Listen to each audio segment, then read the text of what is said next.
Sir नमस्कार। Sir मैं Ambedkar Nagar district से आया हूँ। मेरा नाम अजीत कुमार है। मैं एक एडवोकेट भी हूँ और सर मैं नेचुरल फार्मिंग में रुचि रखता हूँ। तो मैं मेरा सर से सवाल है सीधा सीधा कि सर हमें अगर नेचुरल फार्मिंग हम कर रहे हैं तो क्या इसके लिए हमारी उपज जो है अधिक मूल्य पे बिके, रजिस्ट्रेशन कराना अनिवार्य है, या ये सब सिर्फ हवा हवाई है, और या इसके पीछे कोई और मंशा है? क्या नेचुरल फार्मिंग में वास्तव में 1.5 गुना 2 गुना मुनाफा होता है? आप जो है हमें इस बारे में सही सही जानकारी प्रदान करें। देखो किसान भाइयों, मैं अक्सर बोलता हूँ कि परमात्मा ने आपको आँख दिया है, कान दिया है, दिमाग दिया है। सांसारिक विषयों में जो सोशल मीडिया में जो बातें तैरती हैं या प्रचारित की जाती हैं, उनके पीछे की मंशा आपको समझनी है। अब जैसे इस बच्चे का प्रश्न है, एक्चुअली एडवोकेट है, 5-6 दिन से मेरी इसकी बात हो रही थी, यहाँ आना चाहता था झांसी हमसे मिलने और जीवामृत लेने आए हैं बेसिकली ये। तो इनके मन में एक प्रश्न है कि जैसा देश में आज चल रहा है कि किसानों को, जब किसी किसानों को सरकारी एजेंसियां मोटिवेट करती हैं नेचुरल फार्मिंग के लिए, तो किसान पूछता है कि साहब नेचुरल फार्मिंग करके क्या मिलेगा। तो बड़े प्यार से उसको उत्तर दिया जाता है कि चाचा आप जानते नहीं हो, नेचुरल फार्मिंग करोगे ना तो आपका गेहूँ 4,000 रुपये कुंटल बिकेगा। ये भिंडी जो 10 रुपया किलो बेच रहे हो ना, ये भिंडी 30 रुपया किलो बिकेगी। तो कहता हाँ ऐसा है। तो अब सुनना मेरी बात, लेकिन फिर वो कहता है आपको लेकिन पंजीकरण कराना पड़ेगा। आप मेरी योजना से जुड़िए, पंजीकरण हो जाएगा और फिर आपका भिंडी 30 रुपया किलो बिकेगा। अब आप एक चीज़ बताइए, एक किसान ने भिंडी बोया, अब उसके दिमाग में लालच बिठाया गया कि आप प्राकृतिक खेती करिए, केमिकल मत डालिए और भिंडी जो होगी वो 30 रुपये किलो बिकेगी। अब उसके मन में दो सवाल है, ये सबसे पहले प्राकृतिक खेती से भिंडी उगाएगा कि पहले रजिस्ट्रेशन की ओर भगेगा।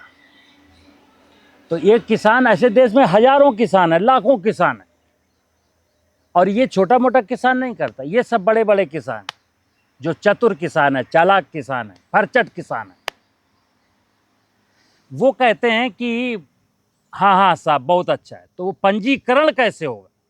अब जो प्राकृतिक खेती बता रहा था कि प्राकृतिक खेती से अगर कोई माल, कोई खाद्यान्न पैदा करोगे, फल पैदा करोगे, सब्जी पैदा करोगे, तो उसकी वैल्यू यानी मूल बाजार में 2 गुना मिलेगा। तो ये प्राकृतिक खेती नहीं सीखा, इसने सबसे पहले ये सीखा कि रजिस्ट्रेशन कैसे होता है। तो इसने रजिस्ट्रेशन करा लिया, ले दे करके योजना में जुड़ गया, और कुल मिला के 10 एकड़ का किसान ने अपना नेचुरल फार्मिंग का रजिस्ट्रेशन करा लिया। और इसके बाद इसने प्राकृतिक खेती नहीं शुरू की, ये वही कर रहा है जो पहले कर रहा था, यूरिया डाल के, डीएपी डाल के, फंजीसाइड डाल के, बीडीसाइड डाल के। अब इसके पास चूंकि सर्टिफिकेट है, अब बाजार में क्या करता है कि साहब मेरे पास सर्टिफिकेट है, मेरा नेचुरल है, तो नंबर 1 तो ऐसे किसी किसान का कोई बाजार में नेचुरल खरीदने वाली एजेंसी नहीं है। चूंकि जो नेचुरल प्रोडक्ट की मार्केटिंग करते हैं वो महाजगलर हैं। वो क्या करते हैं, वो आपका सर्टिफिकेट लेंगे, उनका सर्टिफिकेट, या वो नेट से प्राप्त कर लेंगे कि देश में कितने किसान जो है रजिस्ट्रेशन जिनका हुआ, सरकारी विभाग से ले लेंगे सूची कि किनका किनका तुमने पंजीकरण कर दिया। उन्हीं की सूची अपने पास इंटरनेट में डाली, कंप्यूटर में, लैपटॉप में, और उन्होंने ऑर्गेनिक मार्केटिंग का भी लाइसेंस ले लिया। उनसे किसी ने पूछा आप कहाँ से लाएंगे, बोले मेरे पास साहब एफपीओ है, मेरे पास 600 किसान हैं, उन्हीं की उपज बेचूंगा। बेसिकली वो बाजार से लाते हैं मित्र, मंडी से सब्जियां खरीदते हैं, मंडी से चना मटर मसूर खरीदते हैं, उसको प्रोसेस करते हैं, और चूंकि वो ऑर्गेनिक फार्मिंग के, ऑर्गेनिक मार्केटिंग के लाइसेंस होल्डर व्यक्ति है, तो बस ऑर्गेनिक मार्केटिंग का एक प्लेटफार्म बनाया, वहाँ से ऑर्गेनिक का फूड प्रोडक्ट बेच रहे हैं। ये असली है। अब आपको मैं क्या कहता हूँ, देश के किसानों से क्या कहता हूँ कि एक ऐसी बकवासबाजी है पंजीकरण। मैं कहता हूँ जब केमिकल फार्मिंग शुरू हुई थी देश में तो किसी ने कहा था केमिकल फार्मिंग का पंजीकरण कराओगे तब केमिकल फार्मिंग कर पाओगे। जब गलत दिशा में गए थे तब तो लाइसेंस नहीं जारी किया आपने। आज जब नेचुरल फार्मिंग की जाए तो कैसे की जाए, तो उसके लिए आपने कहा लाइसेंस जरूरी। आज देश में मैं बता दूं, देश में 20-22% किसान ऐसे हैं, मध्य प्रदेश में, गुजरात में, उड़ीसा में, कर्नाटका में, बिहार में, यूपी में, बुंदेलखंड में, जो रिमोट एरिया में रहते हैं, जिनके पास सिंचाई के साधन ही नहीं है, जो गरीब किसान है, छोटी छोटी जोत है, फाइनेंशियल कैपेसिटी बहुत नहीं है कि खेती में बहुत पैसा लगा सके, वो बेचारे बिल्कुल नेचुरल फार्मिंग करते हैं। लेकिन ऐसे लोगों को पढ़े लिखे लोगों ने कहा, जैसे मैं कहीं बोल देता हूँ कि बुंदेलखंड में इतने गांव में प्राकृतिक, अच्छा सचान साहब वो बाय डिफॉल्ट हो रही, बाय डिफॉल्ट मीन अज्ञानता में हो रही है। मतलब वो नेचुरल फार्मिंग किसान नहीं कर रहा, वो हो रही है बाय डिफॉल्ट, हो तो रही है, बाय डिफॉल्ट हो रही है। उनको देश ने आज तक कंसीडर नहीं किया, जबकि उनका माल बहुत अच्छा है और उनका माल बाजार में और भी सस्ते दरों में वहां बिक रहा है। और जो लोग नहरों के किनारे हैं, ट्यूबवेल लगा रहे हैं, संसाधन है, उनसे कहा जा रहा है आप जैविक खेती करिए। मैं एक चीज कहता हूं विनोद कुमार चांद, जैविक खेती इसलिए मत करिए कि इसका माल उचित कीमत पर बिकेगा, कभी नहीं बिकेगा, किसान नहीं बेच पाएगा, ये बिल्कुल फ्रॉड है। जैविक खेती इसलिए करिए, फिर कोई कहेगा कि अगर महंगे में नहीं बिकेगा तो क्यों करूं,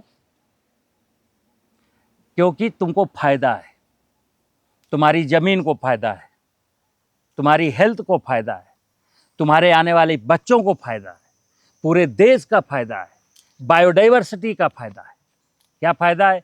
जब हम अपनी खेती से केमिकल बंद करेंगे, केमिकल फर्टिलाइजर बंद करेंगे, फंजीसाइड बंद करेंगे, इंसेक्टिसाइड बंद करेंगे, बीडीसाइड बंद करेंगे, तो मेरी जमीन जिंदा होगी, मेरी बायोडाइवर्सिटी जिंदा होगी, मेरे भोजन में कंटामिनेशन केमिकल का नहीं होगा, मैं स्वस्थ रहूँगा, मेरी ज़मीन की फर्टिलिटी बढ़ेगी, मेरी फसलों को पानी की ज़रूरत कम पड़ेगी, ज़मीन के नीचे का पानी बचेगा, बायोडाइवर्सिटी बचेगी, ज़मीन बचेगी, इंसान बचेगी। इससे बड़ा उपकार, इससे बड़ा परोपकार, इससे बड़ी उपज, मतलब पैसा, इससे बड़ा उपहार क्या हो सकता है? प्राकृतिक खेती, नेचुरल खेती का मतलब विदाउट एनी फोर्स, ना फसल पर कोई दबाव पड़ रहा है, ना जमीन पर कोई दबाव पड़ रहा है, ना पानी पर कोई दबाव पड़ रहा है, ना बायोडाइवर्सिटी पर कोई दबाव पड़ रहा है, विदाउट एनी फोर्स। यानी प्रकृति रूपी माँ हमको जितना प्यार से देगी, जो प्यार से देगी वो मेरे लिए अमृत होगा, और जब मैं उससे लूट कर लूँगा, 420 करूँगा, तो अमृत के समान वो उपज नहीं होगी। वो उपज खा करके मैं फिर सीधे सीधे सीधे अस्पताल में जाऊँगा। तो आपका जो प्रश्न था, आप प्राकृतिक खेती करिए। प्राकृतिक खेती कितना फायदा, जैसे आज करीब करीब जो भी किसान, मैं मोटा मोटा बता दूं, अपनी उपज का अगर वो 1 लाख की उपज बेचता है, कितना भी कुछ कर ले, वो 60,000 रुपए का लागत लगा चुका होता है। मित्र, अभी तो कोई कह रहा था हम 1.5 गुना कीमत पर ज़्यादा लेंगे, यानी कि मैंने 1 लाख का गेहूँ पैदा किया और वो 1.5 लाख का लूँगा। और मैंने क्या किया, मैंने कहा जो 60,000 रुपये लागत लगा चुके हो ना, उसमें 40,000 रुपये लागत ही बचा लो, हमको बेचने की जरूरत ही नहीं है। हमने 40,000 रुपये लागत भी घटा दी और गेहूं मेरा 100 कुंटल ही हुआ। 100 कुंटल मैं पेस्टिसाइड डाल के, बीडीसाइड डाल करके, फर्टिलाइजर डाल करके, ज़्यादा पानी लगा के पैदा कर रहा था। अब मैंने 40,000 रुपये की लागत बचा ली।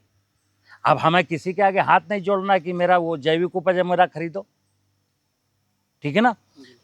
देश में हर व्यक्ति को प्राकृतिक उत्पाद मिले, देश का हर किसान प्राकृतिक विधि से खेती करे, क्योंकि सवाल लाभ का नहीं है, सवाल अपनी जिंदगी का है और आने वाली पीढ़ियों के उज्जवल भविष्य का है। और अगर लालच वाली खेती करूंगा तो हम तो डूबे हैं सनम, तुमको भी ले डूबेंगे। हम सब कब्रें खोद रहे हैं अपने अपने नाप की। और आज तो हालात ये हैं बेटा कि हम जैसे 60 साल 70 साल वाले लोग अपनी भी कब्र खोद रहे हैं और तुम्हारी भी कब्र खोद रहे हैं, क्योंकि मुझे मालूम है तुम तो कब्र भी नहीं खोद पाओगे अपनी, ठीक है ना। नमस्कार।